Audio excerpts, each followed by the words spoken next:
We're live? Now we are. All right, cool.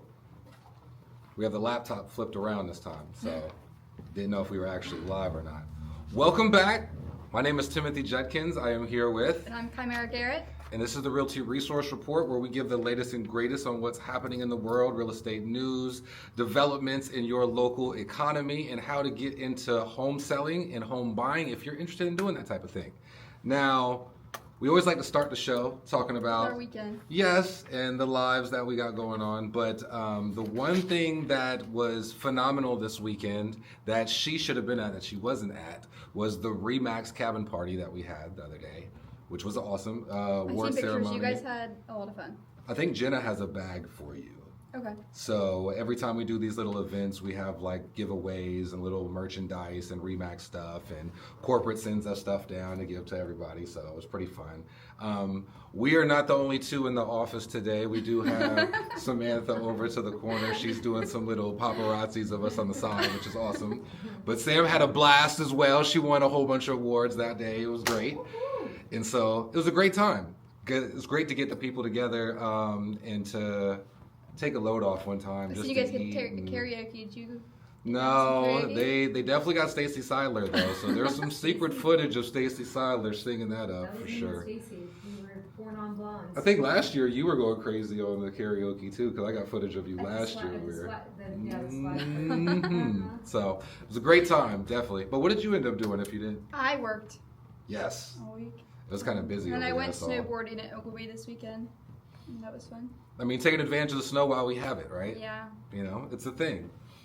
And as the world's going on, Topic one. we are February, so first month is already down for 2026. We are flying through. This is what that makes us No, it's crazy. I can't even. our think. fifth episode that we're on now. I thought Christmas was not long ago at all, and we're already in February. I was gonna take the time to actually wash my truck before I came in today, and I saw that it's supposed to snow again tomorrow. Oh really? I didn't see that. So I just washed my car. not done yet. We're not done yet. Well, I will hop into story one. We are with tiny homes are big in Texas and selling rapidly. So a little summary is tiny homes are smaller. New builds are gaining traction in Texas across the country as affordability pressures reshape buyer expectations. Smaller homes aren't a downgrade. They're actually a strategy. Tiny/smaller homes take off, especially we're seeing it in Texas a lot. And it's all about affordability and the median size of new. Yes, and there's a few of those actually coming out to this area. I do know some areas in West Virginia and out in Jefferson County, they are dropping tiny homes as well. I do not know what that means logistically when it comes to mortgages and you know how trailers and things like that can be different when it comes to getting finance for those things. But everybody's a huge fan of these tiny homes because they're getting built within a factory and then shipped out to locations. Mm-hmm. So instead of worried about materials and things that are coming in and getting the release of funds to do that part and this part, you can actually get the whole building dropped at one time. Well, I know a lot of people are doing them as Airbnbs and renting them out and stuff, and they're making a lot of money from it too. It's a huge market and they're cheaper. Mm-hmm. So I do see that being a big thing moving into the future.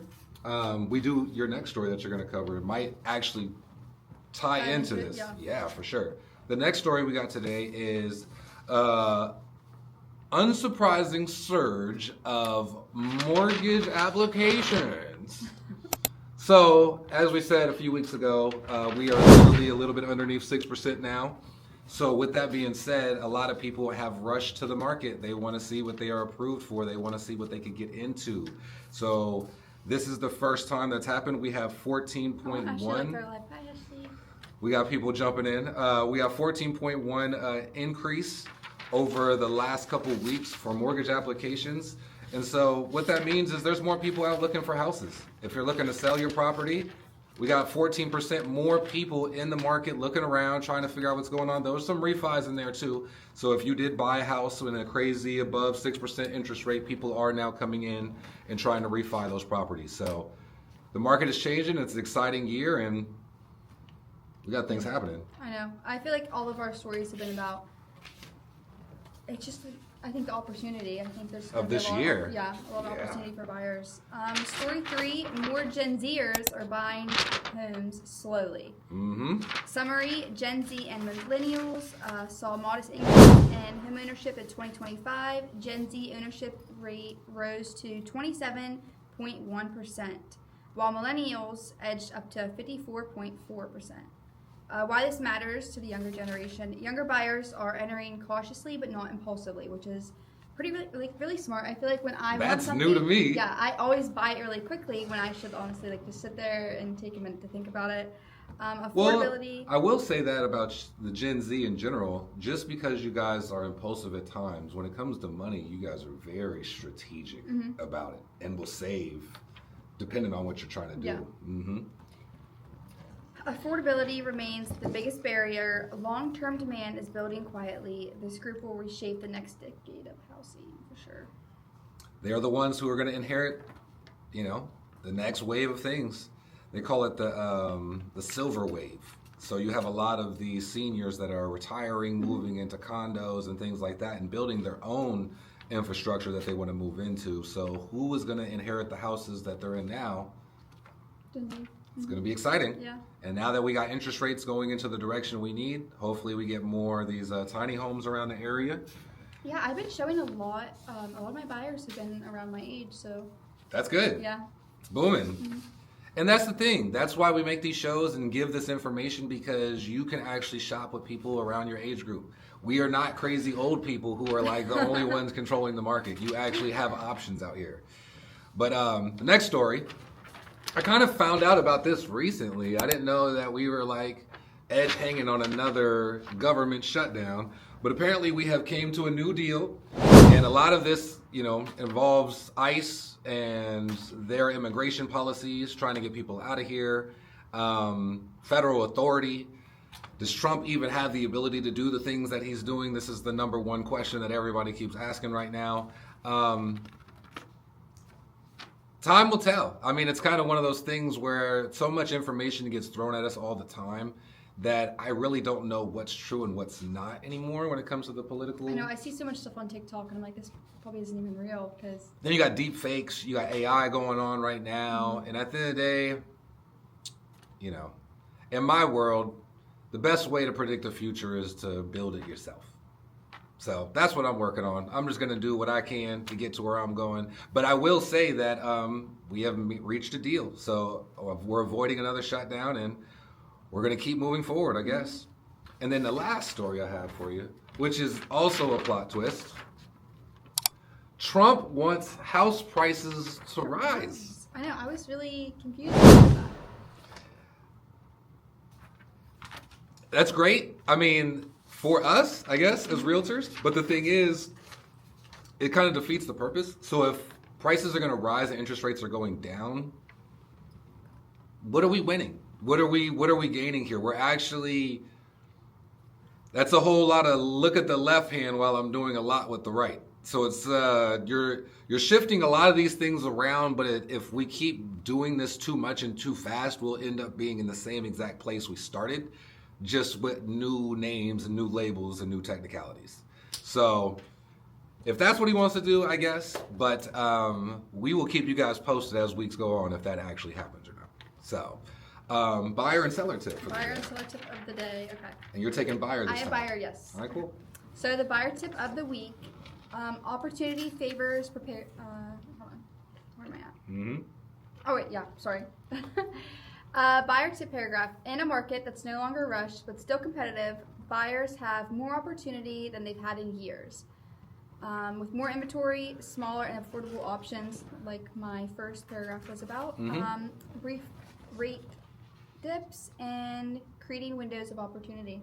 So I think a lot of these that we've been doing is just about opportunity. Mhm. I think The there's gonna tiny be a lot for homes. buyer, yeah. Yeah. Rate movement, Gen Z coming in, more inventory. So I do think there is a lot more opportunity this year, like we've been saying. We're going to see it happen more and more as time goes on. Gen Z wasn't here the last 3 weeks, the last 4 weeks. So we're seeing forward progress when it comes to these things. My seller tip for the day: strategy beats optimism. This is a big thing. One of my sellers called me this morning. We are pushing back. We had like some roof issues going on with the winter storm and things like that. But this is just more time that we're actually on the market. Okay? And so when it comes to sellers in this spring, we have to be strategic and affordable. Just because the interest rates are coming down and just because there's more mortgage applications out there, the buyers have more opportunity. They have more options. There's more things out there. So if you actually want to get your property sold, we can't sit here and just play ball the way that we've been doing. We can't just start high and then come down whenever we want to or whenever things are slow. You see with the storm, government shutdown, just because things look great doesn't mean that we need to like take it easy, okay? And I'm just saying that buyers have more options. Overpricing leads to more days on the market, like I said, and well-positioned listings actually bring serious buyers. So we wrote up an offer this morning right before for one of my buyers before I got on here. They are dead serious. People are out shopping right now, you guys. And at the end of the day, why would you waste more time on the market trying to get top dollar when you know you just want to get this thing sold and move to the next place? So if you have any questions when it comes to this, please reach out to us. This is why we're here. This is why we're making the show. We want to be available to answer questions for you guys. That's what it's all about. But that's my seller tip for the day. Price realistically, reach out to an agent, ask them what's going on the market, because just because there are new things changing and the interest rates going down does not mean you do not still have to be serious if you want to get this deal done this year. All right? And until next time. Yep. We'll see you guys. See you guys next time. Ooh.